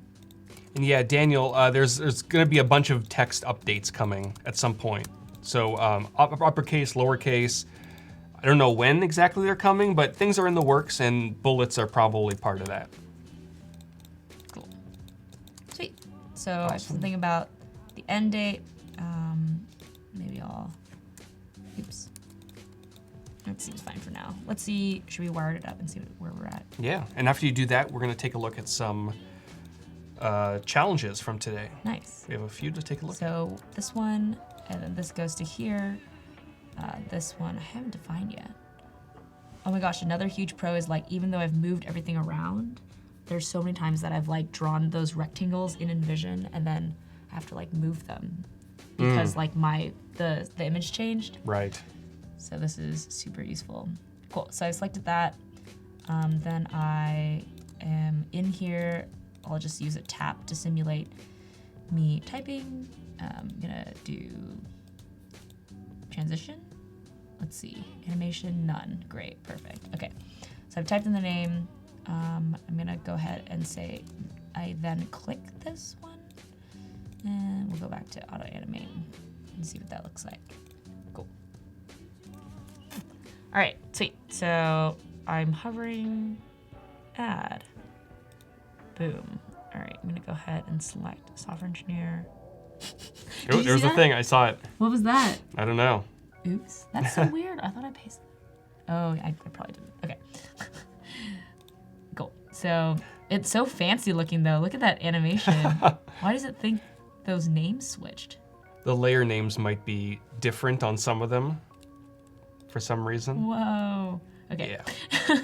All right, so type in the name, and now I'm gonna be like, let's change the end date. Wow, that feels pretty good. Fancy. Okay. We'll probably fix the other thing. Or actually, do we have time? Or are we gonna move on to? Yeah, let's take a quick look at some of the challenges, and Yeah, if we have let's do it. time, we'll go back and Okay, cool. finish up. So let's hop over to my screen. Here we go. Let me hide my doc. Quit my email just in case anything confidential pops up. All right, so the challenge again was to create a landing page for an event. So here is the first one, and I don't have a name on this one, but I forget which one this was, but if this is yours, let us know. So here we go. So this is for a restaurant, I believe. Restaurant. Restaurant Called Restaurant. Nice. Yeah. It's a nice simple landing page. And do we have hotspots? Oh, okay. This almost looks like a face over here. I can't unsee that. Now you've made me see it. So it's like a restaurant that has some events. Wait, what did you click to get there? I just click on anything. I think the whole thing is wired up. Oh, nice. Yeah. Journal emission. Total. Nice. Okay. Just 2 artboards. Nice. Ah, that's an L. Nice. One of our regulars. Yeah. Are the images initial... like, where do the images come from? I don't know. They're nice images. Yeah, I like the... Oh, it looks like Adobe stock. You can kind of see the watermark there. Nice. I like the, I like how the colors are used. And I like the dates with the rounded rectangle. Yeah. What I would say is on this one, it's 05 and this one is just Oh yeah, 8. I was just thinking about that too. Yeah, so maybe add a little bit more consistency, but you know, for an hour and a half or whatever it might be, not bad. Cool. Yeah, it's fun. Cool. I guess that's where we're gonna have a rare summit. Rare Nice. Summit fashion show, dance show. Nice. Textures and skin tones. Interesting. It's a great event. Yeah, We just talk about skin tones and textures. cool. Good job, Anel. I like Next. how Michael put in the face in the chat. Yes, nice. Oh, Michael, he's gonna be my guest Later today, right? later today. Nice. Nice. Extreme ironing. What is happening? Wait, there's like a guy ironing What is this? on top of the mountain. What is this? Oh my gosh. This is so silly. September 15th and 17th, Extreme Ironing Boot Camp. Cool. I like that font. That's kind of neat. It's Yeah, like where's that from? I don't know. That's so neat. If this is Really yours, like eye-catching. let us know where this font came from. All right, I won't be able to read this, but it's some sort of boot camp for extreme. This guy has an ironing board on him. Wait. What is happening? Where did they get all these images from? I don't This know. is great. Maybe there's some weird part of the internet where they're just like sharing pictures of iron. Now I'm just distracted because I'm trying to think about what an extreme ironing So is this would Iron look Man? like. No, he's straight up ironing. Do you just like hike somewhere, then you like iron, and then Maybe. like you like can't move on to like the next spot until you like finish ironing? Yeah. Normal ironing is hard enough. my I gosh, totally what agree. is- I don't iron anything. What is going on? Wait, this is crazy. Is it real? Is this a real sport? Look this up. I'm looking it up. I read your mind. Okay. I But mean, let's look at the design. I want to go to these Oh, places. it's real. It's a real thing. This is a real thing? Extreme ironing is an outdoor sport that combines the danger and excitement of an extreme sport with the satisfaction of a well-pressed shirt. It involves taking an iron and board to remote locations and ironing a few items of laundry. Look at these people that are skydiving ironing. Oh my goodness. What is happening? This is crazy. Michael says secretimages.com. I'm afraid to go there. Yeah, it sounds not good. Look at this. They're holding the, this is so great. But This is the weirdest thing okay, so I've ever how many experienced on days? Adobe Live. Okay, let's This is cool, though. look at the design. I like the because design. Ignore the fact that they're ironing on top of a mountain. Yeah, I do like the design too. I like this yes. grungy I was gonna say border. that is a fun like play with the text at the top. Yeah. Not sure why there's like a line under that one, but then not. I guess it's like a. I guess it's not a big deal. Oh, like here versus here. Yeah. I guess it's not a big. That's probably. Yeah. Yeah, I Cool. would say this line is probably not necessary, but it's a very nitpicky thing. I know, so nitpicky. Yeah, they need to iron out some of the details. Huh. This is good. I like it. I had to get at least one pun in there. Wow. Cool. There's like nice pictures of like where they iron or Yeah. where the boot camps are. Instructors at the bottom. Nice. I wonder if these are real people who are actually like professional Professional ironers. ironers. Oh man, This is great. this is interesting. Cool. Should we look at? Yeah, Other let's. ones? I'm gonna keep this here so I can look at it later because Yeah. I'm very intrigued by this ironing thing. I know. All right, and then we have pandas. Who doesn't love a panda? Panda love. Can we make it possibly larger? Oh, perfect. Yeah. Pandas in Bali. The Secret Lives of Pandas. Cool. Mm-hmm. That's nice. Yeah, I like the logo up there. Smoke, make it even bigger. Oh, there we go. Oh, it's Smile. so much I like better. that logo. Smile event. Yeah. I don't know if that's a real logo or you designed it, but really nice. Create event. Yeah. Number 5th. The Secret Lives of Pandas. Cool. Share with friends. Description. What are your thoughts on lorem ipsum? Do you use it a lot? I don't use a lot of lorem No? ipsum. Well, again, just because like the types of apps I end up I design Right. a lot of like complicated like platforms and internal tools and things like that. So I think it's fine for like websites and stuff. Yeah. You're just trying to get stuff out there. I usually will pull up like other random, not actual lorem ipsum. There's like all those generators of Oh, there's like things. cupcake ipsum There's and like bacon ipsum. Yep. Yeah. I've definitely used those. Yeah. Nice. Cupcake ipsum. Yeah, I mean, it flows really nicely. Date and time, location. I'd maybe make these images a touch bigger, but Yeah. I think like the Small thing things. only like issue that I have with lorem ipsum is like you should use it if it's actual just like here's like a paragraph of text. But then Right. like anything beyond that, if we're actually like date and time, for example, like that doesn't actually really show me what that would look like. that's true. So Yeah, and it's easy to just like pop in text Stuff like here that. that's kind of relevant to what you're talking about. it's definitely fast though. Yeah, I would never use lorem ipsum with a client though. that's true. I would never show a client with yeah, or like with a user test. I don't think I would ever use that. Yeah. Only Cool. if it's just for me. And finally, we have this one, skate competition. Not as crazy as ironing, but Can we also make this larger? this one might be, there you go. Zoom in a little bit. Oh, cool. Skate comp, Evently, create event, browse events, organize, sign in, contact. Okay. I like that huge call to action with the price. Watch your spelling. Butt ticket. Butt ticket. Yeah, I'm into the how simple and the spacing on this. Yeah. And There's things to click on. the I think. flow Oh, of here we go. like the text with like the call to action is so clear. Hey, this person has like the same layout. Yeah, I think we provided them a template at some point because this was from one of our daily creative challenges a while Yeah. back. Cool. Yeah, so they Nice. might be using something similar. Yeah, Oh, but they like it looks like they skinned it differently. that moved. The wonders of auto animation. I know. Cool. Cool. Learn Nice more. job, everyone. And if you didn't get your challenge in now, we have 2 more streams coming up that, you know, either Melody or myself with Michael or, I forgot the next Michael? person. Michael's the one. Oh, that's what you said. Yeah. Who was it? Daniel. Daniel's coming up next with Melody, and then I will be back with Michael. Oh, I so see. We'll be reviewing. I don't know what I just said. I'm still very intrigued by this. So let's hop back over to your screen. Sure. Finish some stuff up. Look at yeah. some ironing Oh, look photos. at this is insane. This What is that? weird. There's like a freaking That can't be shark. safe. This has to be. How could you possibly iron anything underwater? Yeah, I don't know. That doesn't seem. I don't recommend this. This seems. I mean, it's just like a photo. It's got to be. But this is like crazy. Look at this. Wow. What is happening? I can look at this for so. Oh my goodness. What? What? This is so funny. What? Okay, we're so distracted. There's so I'm gonna much. spend the rest of my day. Just looking at extreme ironing. Michael, if you're Michael's still here. Completely. I don't know what you're gonna be designing when you're here with me, But if but you can incorporate. we need to incorporate ironing, extreme ironing. This is crazy. Huh. This is so good. Nice. All right. Cool. We're gonna close this stuff. We're so distracted. Okay, cool.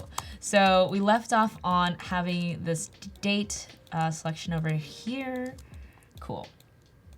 Let's say, okay, so I'm gonna have them actually select a date. Maybe we'll, March 2nd. It can't be March 2nd. I'm gonna go ahead and move this. Oh wait. I'm gonna bring it over here and bring it to the top. Cool. That's a really short stint. That seems fine. I'm gonna change this to the 26th. I'm gonna put back the number. Oh, there's something weird going on. Oh, I see. There's like, each of these is their individual squares. There you go. Cool. So I'm gonna force our user to just pick March 26th, since that seems like a good date to end. All right, what's gonna happen next? So we can either say that they select it, and then as soon as they just like click in an empty area, then it'll just save. Or we could have a save button. That's tricky. Which one do we want? Maybe we just have them click out? Yeah. Because like all of these fields could be potentially optional. Well, maybe not I don't think they would ever leave this optional. Because on the other websites, like we were looking at, like Airbnb, they don't have a save button, do they? Let's see. No, they do. They have an Oh, they apply. do. They apply. Airbnb does not. Let's What try, they like, do is Delta. like when you click on the end date, it just closes. Oh, what sites? Which one's that? That you just type in airbnb.com? Yeah. I'm like logged in probably. Oh, that could be. I like have a trip coming up. That's probably why. Here, let's log out. Airbnb.com is logged out. Let's pull up what you're looking at. No, you have a different screen. Oh, I'm fancy. Yeah, why does yours look like that? I don't know. That's actually probably really close to what I'm looking for. Yeah. So this is my screen.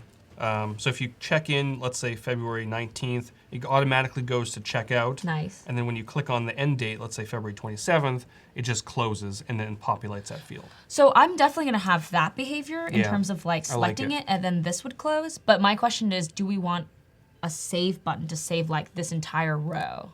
So like this whole thing. Yeah, I feel like there should be. Should be. Like right at the end, just save. Just to say save. Yeah. Okay, let's do that for now. Cool. All right, I'm gonna copy this.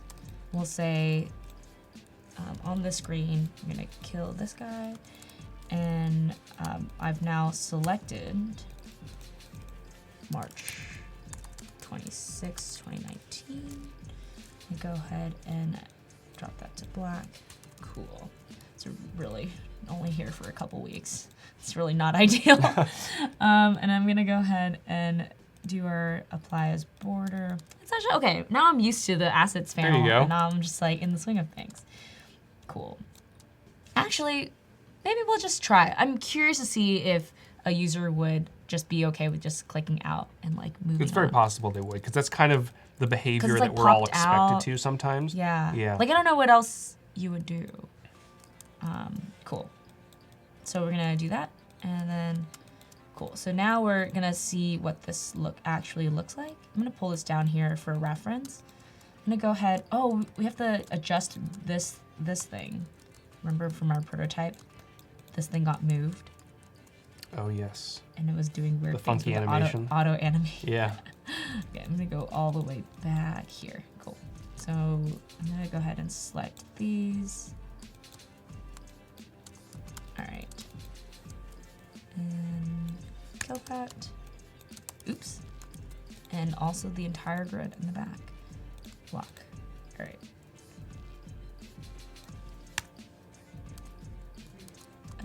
I killed something else too. Over here. What's going on? Whoa. Oh my gosh. Oh my gosh, there's something. Oh, I think crazy. the artboard moved. Yeah. There you go. All right.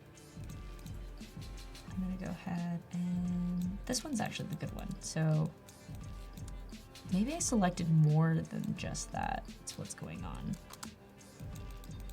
All right. Go ahead and select this. Please select the back. And that's what I want. Okay, cool. Took a second to check that out. Go ahead and lock this. Select all of these. Perfect. Go and select this. There we go. The joys of designing. I definitely could have like turned into a symbol or something, so I didn't need to do this, but alas, we did not, so we're already here. Cool. All right, so I'm gonna go ahead and select one of these and put it over here. Did you see that? That was so cool. It showed me that this was like the same spacing. Yeah, I love that. So useful. Okay, so Jackie Ho is gonna start here. She's starting on March 4th. I'm gonna bump this down. Let's say 16 for now. And Jackie Ho's actually gonna be leaving, so I'm gonna add her end date. And she's leaving on March 26th. Sweet. And this was now Pretty too short. long. So short, it's only a couple weeks. Oh, actually, we should actually drag it to where it should be. So that's the end of this week. Sweet. And there we are. Cool. Should we play it out? Let's do it. We're gonna need to like simulate. Actually, you could just click. Do we want to select like the entire artboard as like an area for you to click on? Or do we want to create like a fake box? No, I think the entire artboard should work. Cool. All right. I'm gonna switch to prototyping. So we have, where do we leave off? So over here we have that goes to this. We're gonna say selecting this takes you to the next screen. Cool. And then we'll say selecting this entire artboard takes you to the next screen. And let's see what that looks like. Sweet. So we have our fake cover, add. And then I'm selecting software engineer. I'm gonna add Jackie. I'm gonna add her end date. Select the 26th. Cool. Whoa. There's some crazy stuff happening with auto animate. I think a simple transition would probably work. We should probably change Yeah. that. Yeah. Cool. Let's try that again. Boom. Add. Engineer. We have name. another Jackie asking you a question. I'm assuming this is the desktop version of the scheduling. Does it translate itself to mobile, or do you design the mobile version after you complete the desktop? Yeah, it's a good question. I probably should have talked about that because I definitely thought about it beforehand. So the reason why I'm doing desktop is because the view is pretty complicated, and so typically you would bring this up like on your computer. You're not really like running around trying to like do allocations on the go. Yep. You're mostly like sitting in a room with a bunch of other like directors or managers to like talk through each of these things and like kind of add things in that meeting. So probably someone would bring it up on their computer, maybe something that's like my size or even a little bit smaller on like a 13-inch, or maybe even pull it up on like a big screen, like in a conference room, and kind of like talk through it. Wouldn't really be doing it on mobile. I think there's like the whole like, oh, mobile first, and like that's really good for like apps that you know will be mobile. But I think for this, like you're like really never gonna be doing this on mobile. I think the only reason you would want mobile is, or the only time this would be used on mobile is if I'm trying to look something up on the go. So if I'm like, oh, who was on this team and I'm like in a meeting with you, like let's say you're one of my reports, I might want to pull it up on my phone to look at something, but nothing around like actually adding or doing any of like the interactions, more just like informational. So I think I'm pretty comfortable with us not having, maybe either having a separate view or paring this down really differently for mobile. So yeah, but good question. Yeah, it was a good question. Definitely should have talked about it at the beginning. Cool. So I went through this pretty quickly.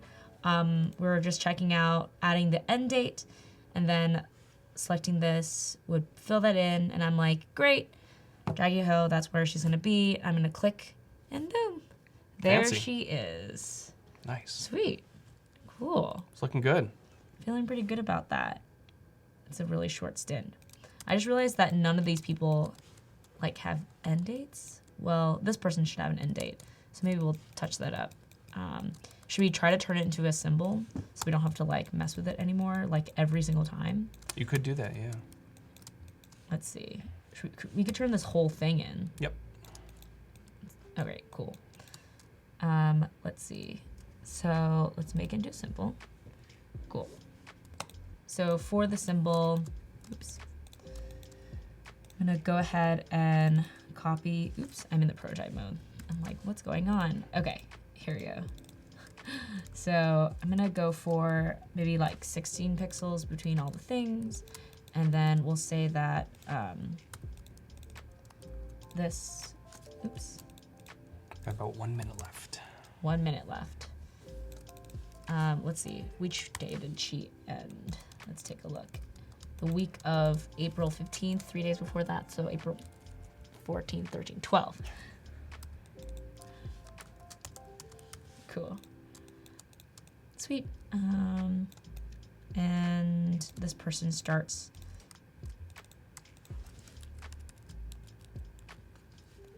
on February 18th. Cool.